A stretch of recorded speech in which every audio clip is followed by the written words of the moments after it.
One assignment I had to do was to go to a cultural event. It was for our multiculturalism and gender class. I really appreciate being able to go somewhere and actually use what I'm learning and be able to put it into practice. I'm just was working on an assignment and I finished it today, and it's called the First Year Patient. Each student this year got paired up with a member of the community who has lived in the medical world and as a patient. The patient that I've had, I've really sort of connected with, and it's really humbled me, and I feel super honored to have met them. It's those really practical questions about, I would say, like farming engineering, civil engineering, just like building structures. And it's going to help me learn also because it's the type of questions that are really open and really broad. I feel like that's more like a realistic way to learn too. Like this is how it's going to be like later in my life. Like the way that classes in English Lit are made is that like you get a 10-page paper to write. That's like a conference paper. Reading it in class and having like other students respond to it is really, really helpful. And then the prof can give you feedback and readings.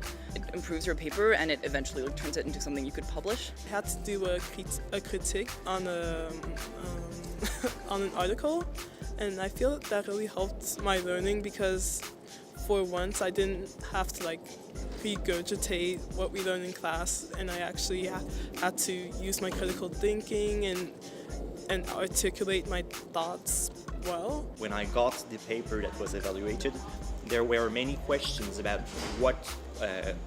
where does that lead to, and what would happen if this was changed instead of that. And it helped me look at how I had conducted my research and the paper I chose and why I chose them.